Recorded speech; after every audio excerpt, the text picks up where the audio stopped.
The pandemic stockpile, the government was in charge of that too. And what do? They dump millions of pieces in a dumpster. We only know this because in my hometown of Regina, someone who owned a dumpster company put a bid in to get the contract to dispose of millions of pieces of personal protective equipment. Andrew Scheer has a half an hour tie ride. Will this be his last one? Well, this is a very long time for him, but just good job. As history has proven time and time again, freedom, liberty, and democratic government are the surest path to human flourishing and prosperity. Let's look at the things that this government was directly responsible for. Borders, they left them open, refused to put travel restrictions on.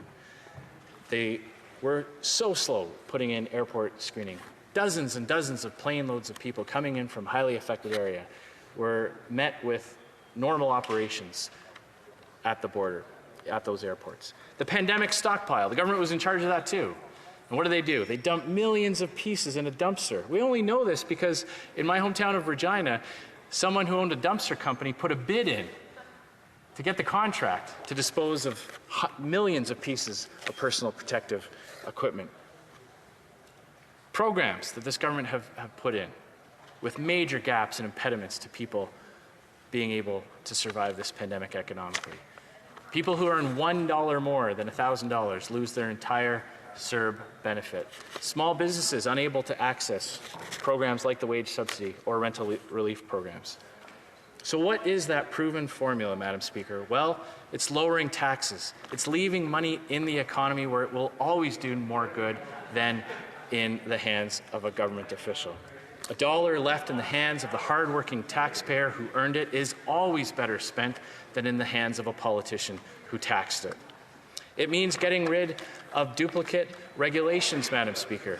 The government has so many brakes on the economy that serve no public policy interest. Duplication at federal and provincial levels. We need to get government out of the way to allow for dynamic growth to return.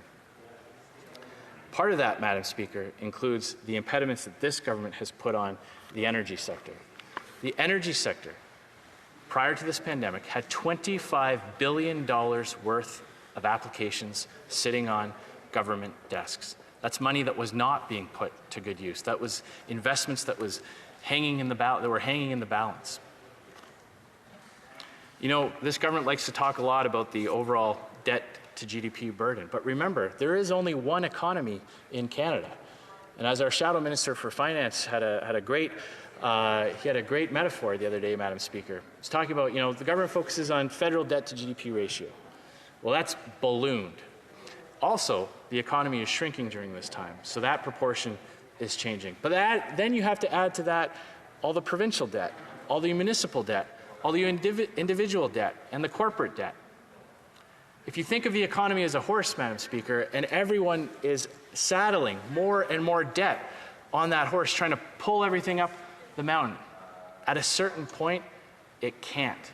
Especially when you stop feeding the horse. And at least in the last downturn, Madam Speaker, at least in the Great Recession of 2008, the Great Global Recession, this government, the previous Conservative government, recognized.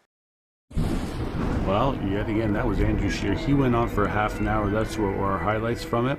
But stay tuned, because question period is yet to come. And what's going to do then? Is it going to be hard hitting then? Like, subscribe, comment.